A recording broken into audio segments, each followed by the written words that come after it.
আসসালামু আলাইকুম ওয়া রাহমাতুল্লাহি ওয়া বারাকাতুহু। আউযু বিল্লাহি মিনাশ শাইতানির রাজীম। বিসমিল্লাহির রাহমানির রাহিম।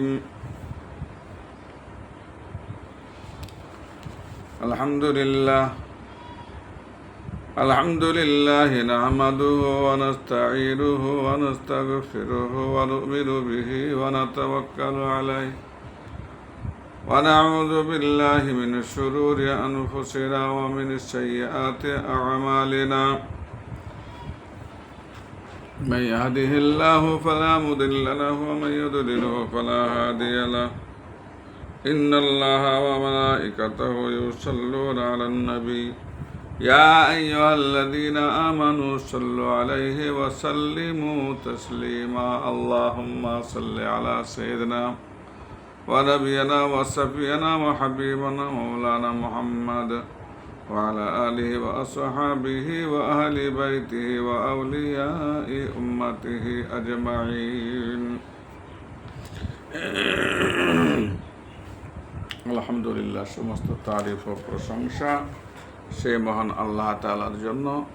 তারপরে আল্লাহ তাআলা যে নবীজির ওসিলা আমাদেরকে বিশ্বজগতে পাঠিয়েছেন, সে নবীজির ওপরে শত কোটি দরুদ ও সালাম বর্ষিত হোক। সকলে বলেন যে আল্লাহুম্মা আমিন।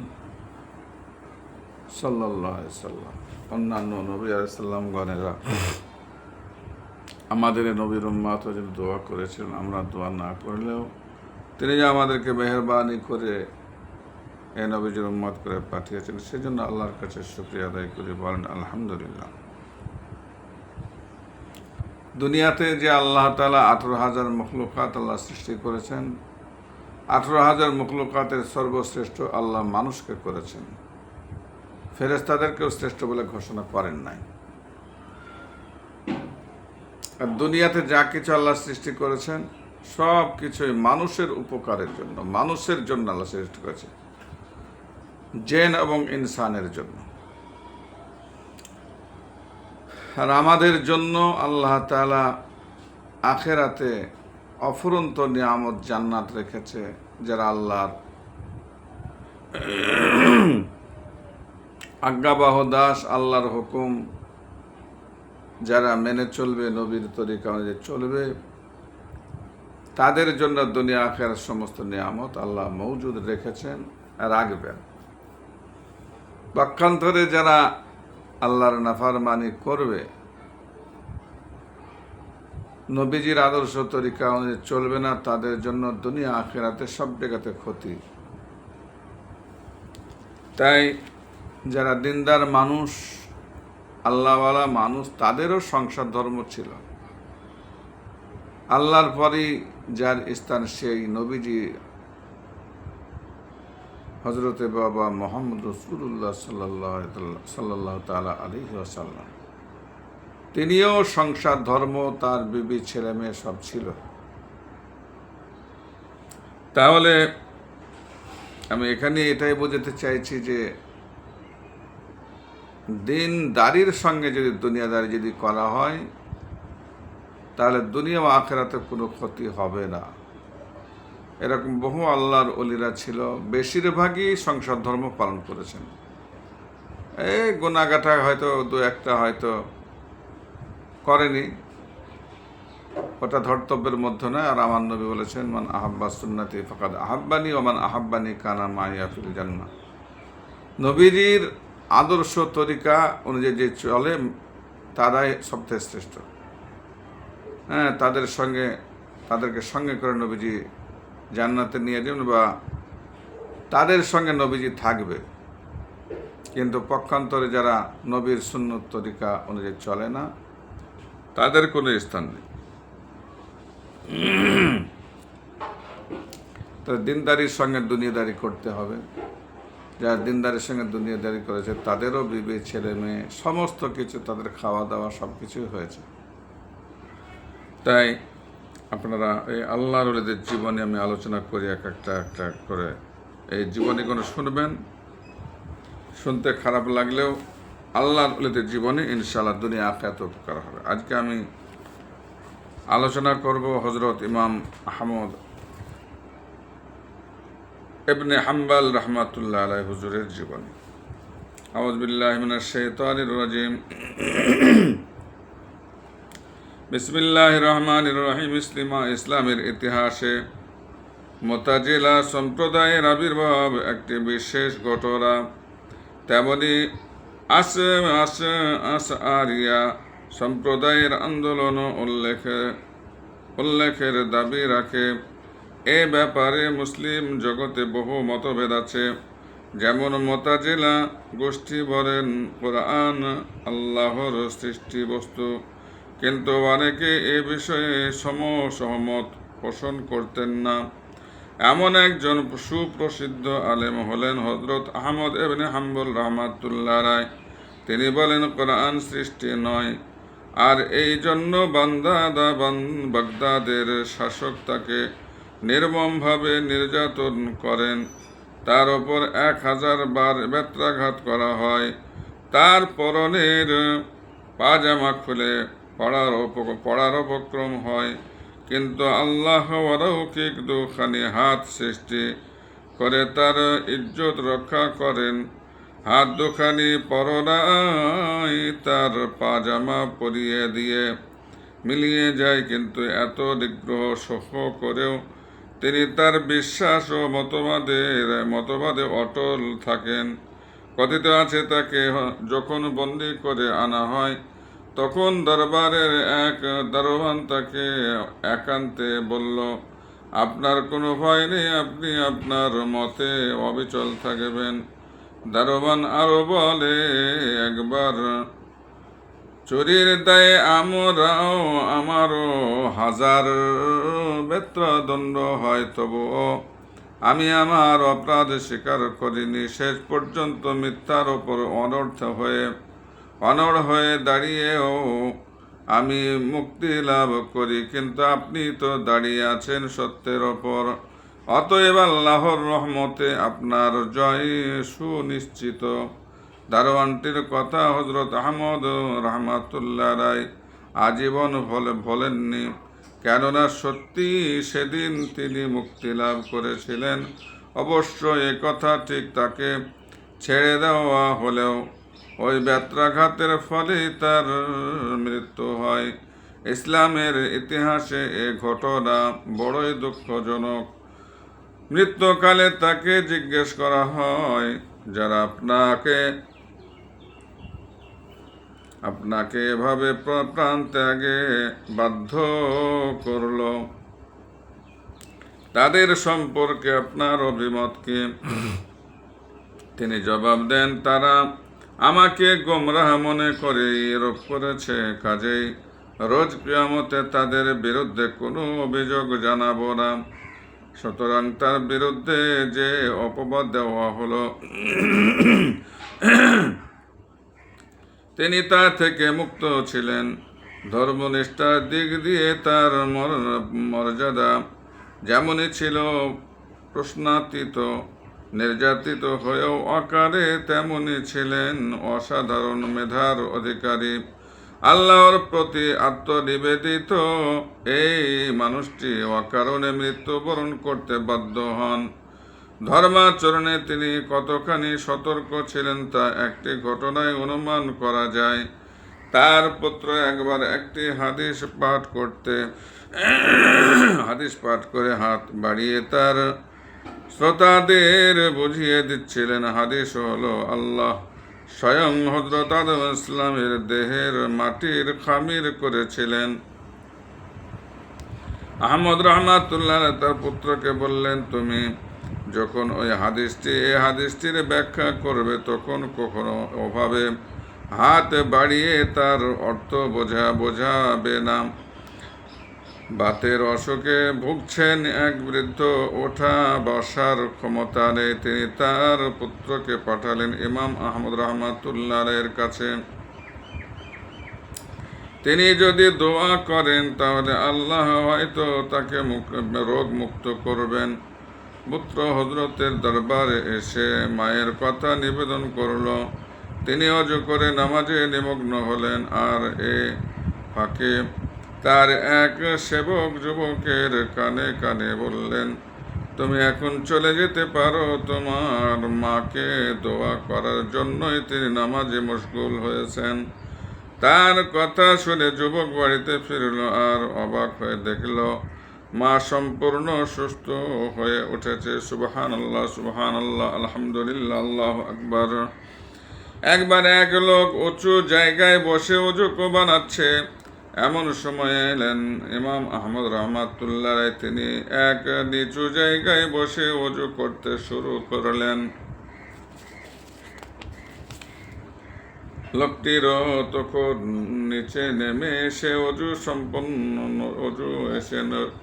সম্পন্ন করলো। এই লোকটির মৃত্যুর পর অন্য একজন তাকে স্বপ্ন দেখেন। স্বপ্ন দেখে সে বলে সেদিন ইমাম সাহেবের তাজেমের প্রতি সে লক্ষ্য করেছিল বলে আল্লাহ তাকে মাফ করে দেন। সুবহানাল্লাহ, সুবহানাল্লাহ। দেখেন আদবের কত শক্তি। হযরত একদিন এক বনে পথ হারিয়ে ফেলেন। হঠাৎ এক বেদুইনের সঙ্গে তার দেখা হয়। তার কাছে রাস্তা জানতে চাইলে সে আপন মনে বিড়বিড় করে কি যেন বলতে থাকে, তারপর কাঁদতে শুরু করে। ইমাম আহমদ রাহমাতুল্লাহ আলাইহি এর মনে হয় বেদুইন বুঝি ক্ষুধার্ত, তাই তিনি তাকে কিছু খাবার দিতে চাইলেন। তাতে সে বিরক্ত হয়ে বলল, আপনি কি আল্লাহর ওপর নির্ভরশীল নন? আপনি যে আমাকে আল্লাহর বদলে খাবার দিতে চাইছেন, অথচ আপনি নিজে এক পথহারা পথিক। হযরত আহমদ রাহমাতুল্লাহ আলাইহি বুঝলেন আল্লাহ তার পণ্যবান প্রিয় দাসদের এভাবে এখানে সেখানে লুকিয়ে রাখেন। সুবহানাল্লাহ, সুবহানাল্লাহ। আর তার মনের এই একান্ত গোপন কথাটাও বেদুইন ধরে ফেলল। বলল, আল্লাহর প্রিয় বান্দাদের অবস্থা এরূপ যে তারা যদি আল্লাহর কাছে সমগ্র জমিনকে স্বর্ণে পরিণত করে দেওয়ার জন্য বলেন তবে তাই হয়ে যায়। তার এ কথা বলার সঙ্গে সঙ্গে হযরত ইমাম আহমদ রাহমাতুল্লাহ যখন চোখ তুলে তাকালেন, তখন দেখলেন সারা প্রান্তর স্বর্ণময় হয়ে উঠেছে।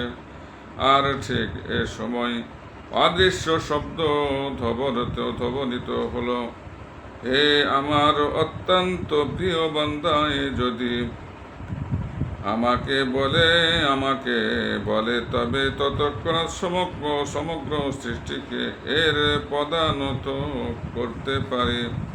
হে আহমদ ইবনে হাম্বল রাহমাতুল্লাহ, এমন লোকের সঙ্গে তোমার দেখা হলো বলে কৃতজ্ঞতা প্রকাশ করো, এরপর আর কখনো তুমি এর দেখা পাবে না। সুবহানাল্লাহ, সুবহানাল্লাহ।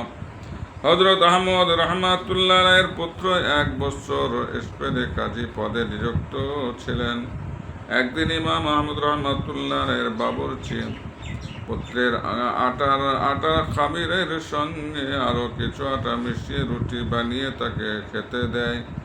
ইমাম সাহেবের কানে কথাটা কিভাবে চলে যায়, তিনি নিজে সে রুটি না খেয়ে তা গরিব দুঃখীদের মধ্যে বন্ট বিলিয়ে দেবার জন্য খানসামাকে নির্দেশ দিলেন। আর এও বললেন খানসামা যেন তাদের বলে দেয় এ রুটি স্পেনের পূর্ববর্তন কাজীর এবং ইমাম সাহেবের, কিন্তু সে রুটি কেউ নিল না। 40 দিন পর্যন্ত কত ভিক্ষুক এলো আর গেল, কিন্তু কেউই রুটি নিল না। অগত্যা তা ফেলে দেওয়া হলো দজলা নদীতে। চিন্তা করুন, সন্দেহযুক্ত খাবার, তখনকার ফকিরেরাও লাইনি। আর সেদিন অগত্যা তা 40 দিন পরে অগত্যা ফেলে দেওয়া হলো দজলা নদীতে। আর সেদিন থেকে ইমাম আহমদ রহমাতুল্লাহ দজলা নদীর মাছ খাওয়া ছেড়ে দিলেন। সুবহানাল্লাহ। চিন্তা করুন, যতদিন বেঁচে ছিলেন আর দজলা নদীর মাছ কোনোদিন খায়নি। কেননা কোন মাছে হয়তো ওই রুটিটা খেয়েছে, আর সেই মাছটা আমার পেটে যাবে, খায়নি। এ কি বলে পরেজগারি। আগে বলা হয়েছে ধর্মাচরণে তিনি অত্যন্ত সজাগ থাকতেন। তিনি যদি দেখতেন কোনো সুরমা দানি রূপার তৈরি, তাহলে তিনি আর তার ধারে কাছেও যেতেন না।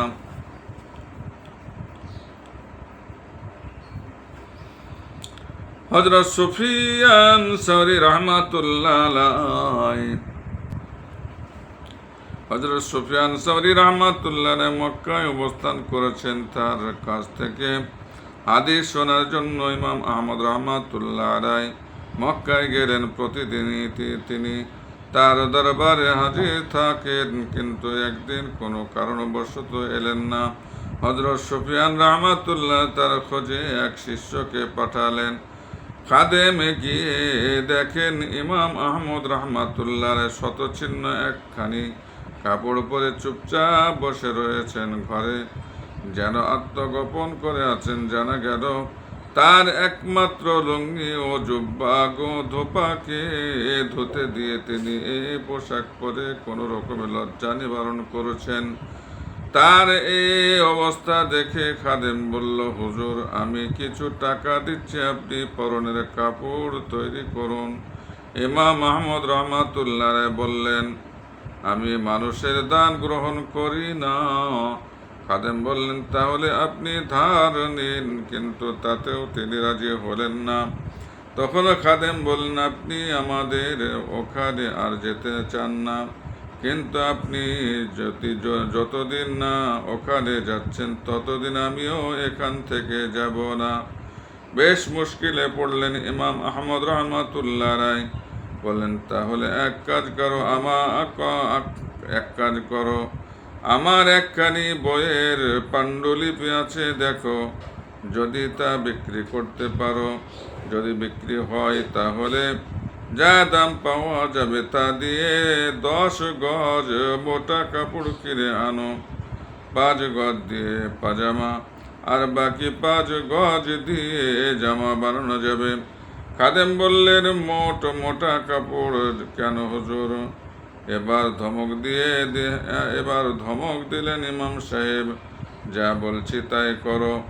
বাড়িতে কাজ করেছিল এক মজুর। সন্ধ্যায় সে যখন চলে যাচ্ছে, ইমাম আহমদ রহমাতুল্লাহ তার খাদেমকে বললেন, ওর যা দাবি তার চেয়ে কিছু বেশি দিও। বললেন, তখন হয়তো ওর মনে লোভ ছিল না, কিন্তু এখন সেটা সৃষ্টি হতে পারে। কেননা মানুষের মন সবসময় একরূপ থাকে না। একবার তাকে 2খানা থালা দিয়ে তার নিজের খানা চিনে নিতে বলা হয়, কিন্তু তিনি তা চিনতে না পেরে থালার দাবি ছেড়ে দেন। বহুদিন ধরে তার ইচ্ছা হযরত আব্দুল্লাহ ইবনে মুবারক রাহমাতুল্লাহের সঙ্গে তার দেখা হয়। একদিন ঘটনাক্রমে স্বয়ং আব্দুল্লাহ রহমাতুল্লাহ এসে পড়লেন ইমাম আহমদ রহমাতুল্লাহ দরবারে।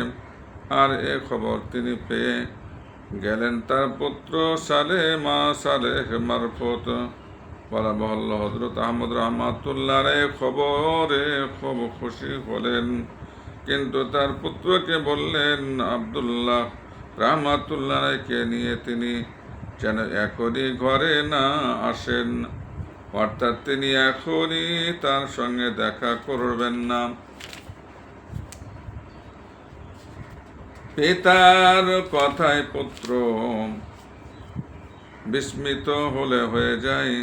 যাকে দেখা তীব্র বাসনা তার সঙ্গে তিনি কিনা এই মুহূর্তে দেখা করবেন না।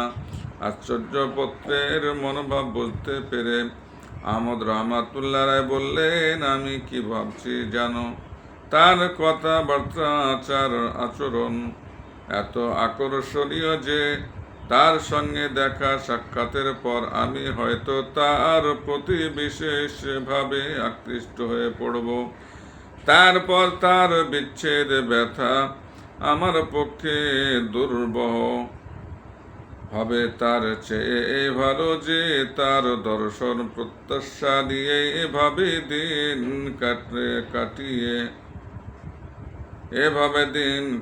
কাটিয়ে দেব। পরে এক সময় এমন জায়গায় দেখা করব যে আর বিচ্ছেদের কোনো আশঙ্কাই থাকবে না। তার একটি অভ্যাস ছিল, কেউ পার্থিব বা সংসার সম্বন্ধীয় কোনো প্রশ্ন করলে তিনি নিজে তার সদুত্তর দিতেন।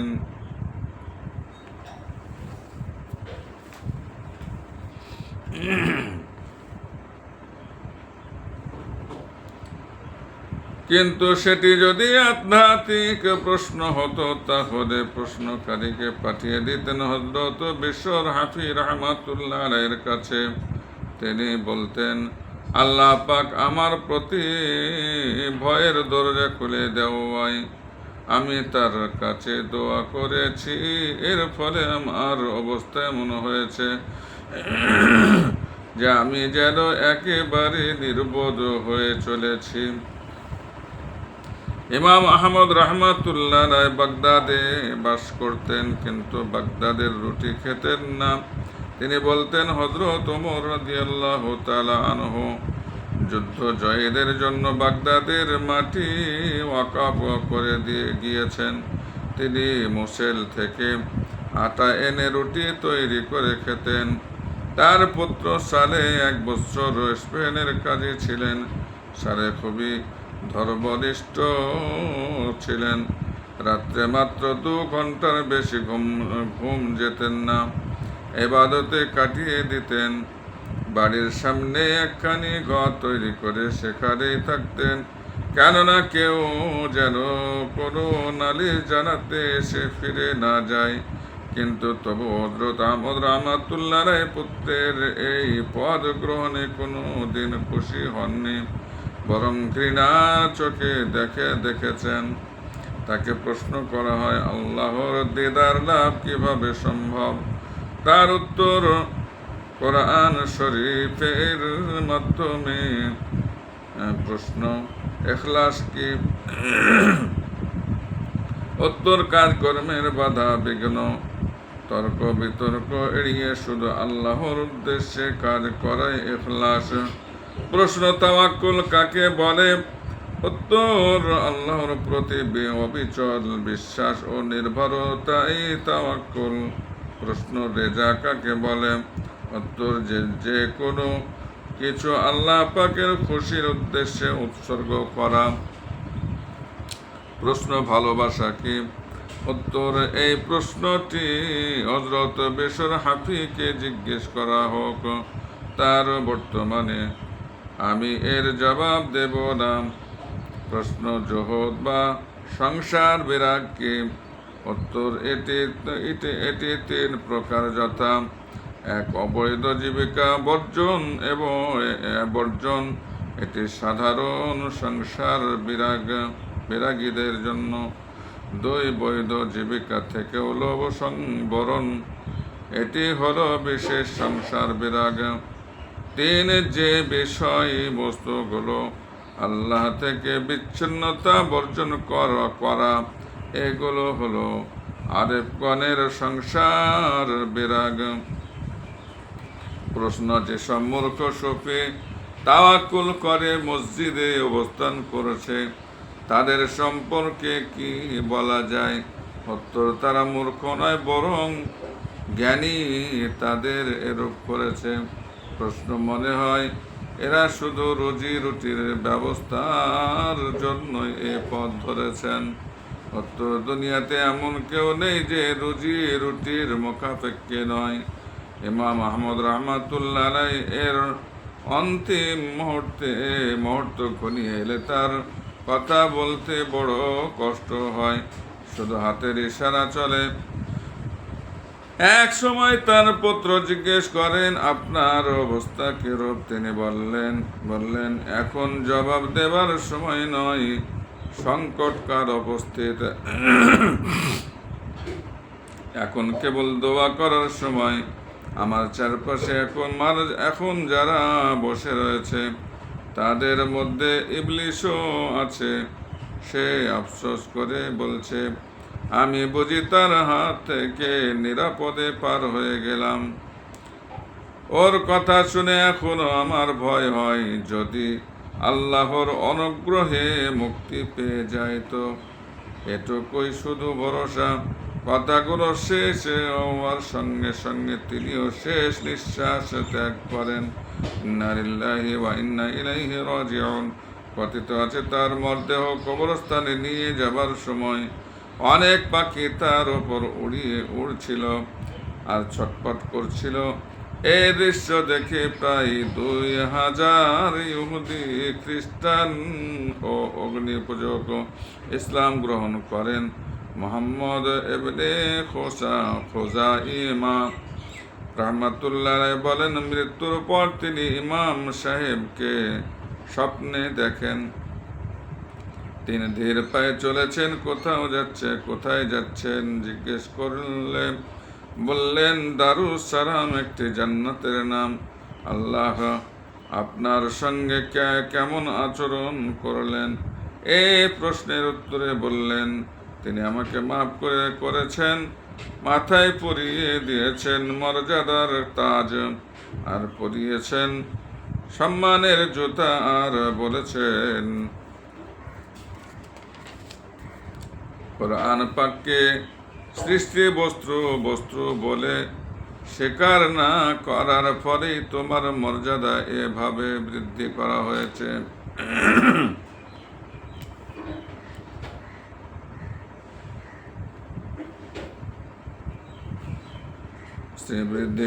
হয়েছে।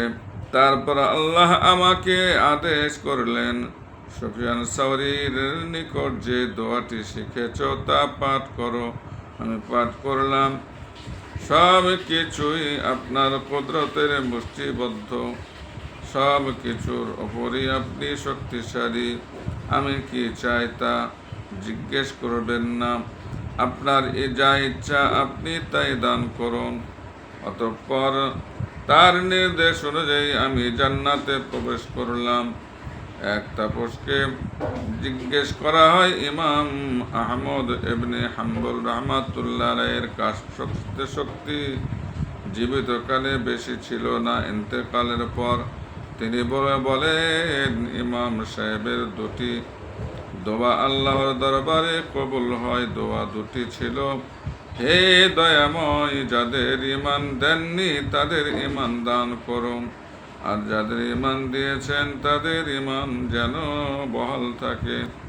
হযরত ইমাম আহমদ রাহমাতুল্লাহ আলাইহির জন্ম বাগদাদে 164 হিজরিতে, আর বাগদাদি পরলোক গমন করেন 241 হিজরিতে। তখন তার বয়স হয়েছিল 77 বছর। হাদিস শাস্ত্র শিক্ষার জন্য তিনি কুফা, বসরা, মক্কা, মদিনা, ইয়ামেন, সিরিয়া প্রভৃতি দেশ ভ্রমণ করেন। এখানে শেষ। আসসালামু আলাইকুম ওয়া রাহমাতুল্লাহি ওয়া বারাকাতুহু।